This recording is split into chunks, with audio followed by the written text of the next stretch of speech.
स्वागत है आपका वीकली राशिफल में। जय माँ काली। वृश्चिक राशि स्कॉर्पियन के लिए ये सप्ताह कैसा व्यतीत होएगा?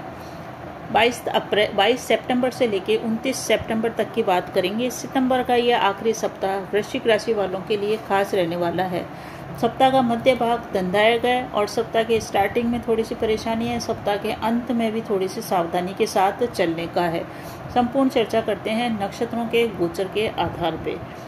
तो स्टार्टिंग देखें, 22 तारीख को मेष राशि में चंद्रमा चलेंगे कृत्तिका नक्षत्र में। तो 22 तारीख को आप सूर्य आराधना के साथ चलिए। दिन आपके लिए थोड़ा सा परेशानी भरा है, वाद विवाद से दूर रहें।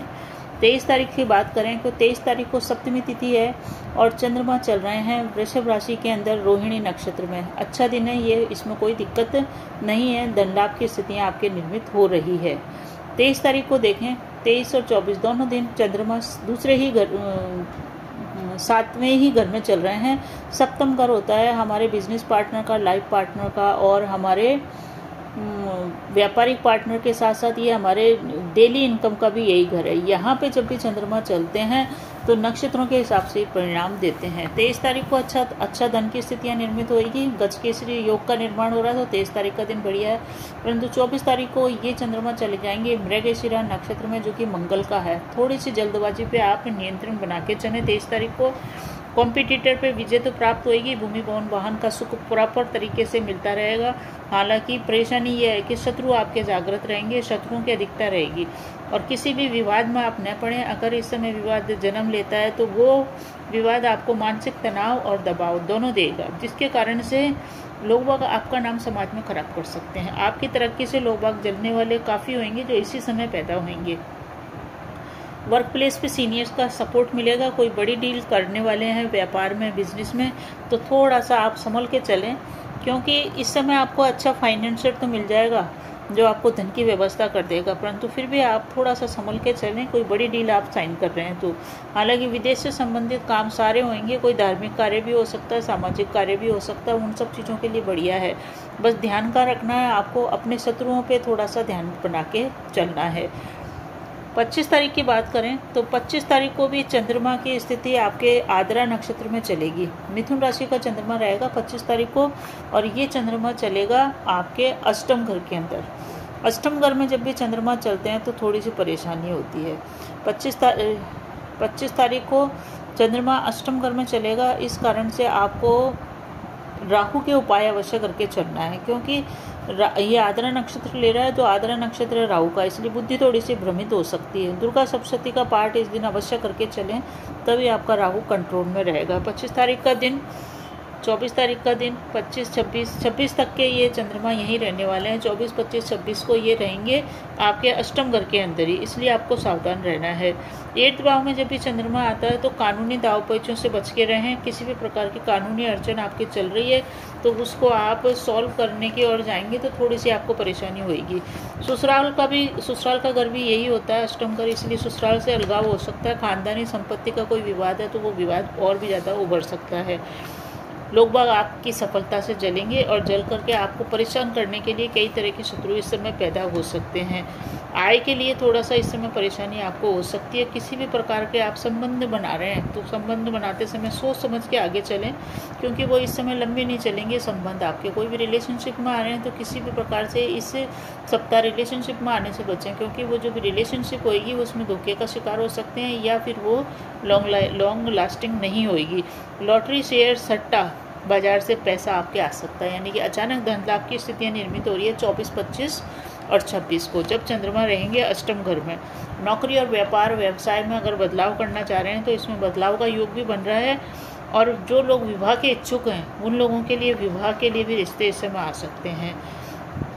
इस समय आपको एक चीज़ ध्यान रखनी है, ये जो ध्यान रखने की चीज़ है, ये 24, 25, 26 3 दिन ध्यान रखनी है आपको कि अपनी बातें किसी से भी शेयर न करें, क्योंकि इस समय आपकी जो भी बातें होंगी वो बाहर चले जाएगी और लोग आपका नाम खराब करने का प्रयास करेंगे। किसी को पैसे भी आप इस समय उधार न दें। पैसे उधार देंगे तो पैसे उधार देके झगड़ा मोल लेने वाली स्थितियाँ निर्मित हो जाएगी, क्योंकि पैसा भी नहीं देगा और विवाद भी उत्पन्न होएगा, संबंध भी खराब होंगे। इस चीज़ का आप ध्यान रखें। किसी भी प्रकार के गैर कानूनी कार्यों के लिए आपको उकसाया जा सकता है, गलत चीज़ों के लिए आपको प्रेरित किया जा सकता है, गलत पेपरों पे साइन के लिए प्रेरित किया जा सकता है। इसीलिए आप सही मार्ग पे चलें, यही आपके लिए इस समय का उपाय है। क्या उपाय करना है, अब उपायों की चर्चा कर लें। 24 तारीख को देखें तो 24 तारीख को है मृगशिरा नक्षत्र, इसलिए आप हनुमान जी के बीज मंत्रों का जाप करें, हनुमान चालीसा का जाप करें। 25 तारीख को आद्रा नक्षत्र चल रहा है, इसलिए दुर्गा सप्तशती का जाप करें। और 26 तारीख को नक्षत्र है पुनर्वसु, यानी कि जो काम पहले छोड़ चुके थे उसको वापस स्टार्ट करना चाहते हैं तो इस समय आप स्टार्ट कर सकते हैं, परंतु वो स्टार्ट करें विष्णु सहस्त्र नाम के जाप से। इसी के जाप के करने के कारण पुनर्वसु नक्षत्र का शुभ परिणाम आपको प्राप्त होगा। अब सप्ताह के अंतिम भाग की बात करें। ये जो तीनों दिन है ये सावधानी के साथ व्यतीत करने का है। सप्ताह का अंतिम भाग 27 और 28 तारीख, ये जो दोनों तारीख हैं इस समय चंद्रमा चलेंगे आपके भाग्य भाव में, यानी कि आपके 9th भाव में चलेंगे। इस समय आपके कई कार्य बनेंगे, किस्मत का आपको साथ मिलेगा, लंबी दूरी की यात्राएं हो सकती है, धन कमाने के जितने भी प्रयास करेंगे उसमें आपको सफलता मिलेगी। इस समय कोई रुका हुआ काम हो सकता है। विदेश यात्रा के भी योग बन रहे हैं। विदेश का मतलब जन्म स्थान से दूर स्थान या निवास स्थान से दूर जाने के योग बन रखे हैं। संपत्ति विवाद जो पूर्व में बीच में सप्ताह के मध्य में चल रहा था उसमें सुधार होएगा। आपको बुजुर्गों का साथ मिलेगा, अपने वर्क प्लेस पे सीनियर्स का साथ मिलेगा, कोई अटका हुआ पैसा है वो भी प्राप्त होएगा, बॉस आपके सपोर्ट में आ जाएंगे, उच्च अधिकारी आपके सपोर्ट में आ जाएंगे। इसी समय सप्ताह के अंतिम भाग में ही आपके पुराने रिश्तेदारों से मिलना होगा, पुराने दोस्तों से या पुराने अपने भाई बहनों से, या पुराने स्थानों पे जाएं, अपने प्रेतक जमीन पे जाएं और वहां अपने भाई बहनों से मिले, ऐसा योग बना हुआ है, यानी कि पुराने लोगों से मिलेंगे। उच्च शिक्षा में एडमिशन के काम सारे आपके इस समय बन सकते हैं। और लंबी दूरी की यात्रा होगी, वो धार्मिक यात्रा भी हो सकती है, किसी धर्मगुरु से भी मिलने जा सकते हैं, या अपने पिता दूर हैं तो उनके पिता से भी आप मिलने जा सकते हैं। तो कुल मिला के यात्रा आपके लिए सही रहेगी। यात्रा के माध्यम से रुका हुआ धन, रुका हुआ काम आपका बनता हुआ दिखाई दे रहा है। इस समय आपको एक चीज़ का ध्यान रखना है कि आप इस समय कर्ज की समाप्ति भी करेंगे, तो धन का लेन देन सावधानी के साथ करें। कर्ज की समाप्ति के लिए बहुत अच्छा टाइम है, सप्ताह का अंतिम भाग।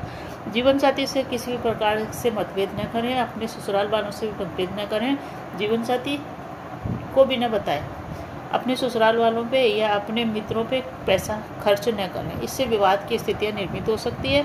तो जीवन साथी से संबंध खराब होंगे पैसे को लेकर के, इस चीज़ का आप विशेष ध्यान रखें। 29 तारीख की बात करें जो कि सप्ताह का अंतिम दिन है। अब पहले तो उपाय की बात कर लें। 27 तारीख को पुष्य नक्षत्र है। पुष्य नक्षत्र के अंदर शनि का नक्षत्र है, इसलिए शनि के बीज मंत्रों का जाप करें या हनुमान चालीसा का जाप करें, फायदा होगा। 28 तारीख को एकादशी है, इसलिए 28 तारीख को चावल का सेवन न करें।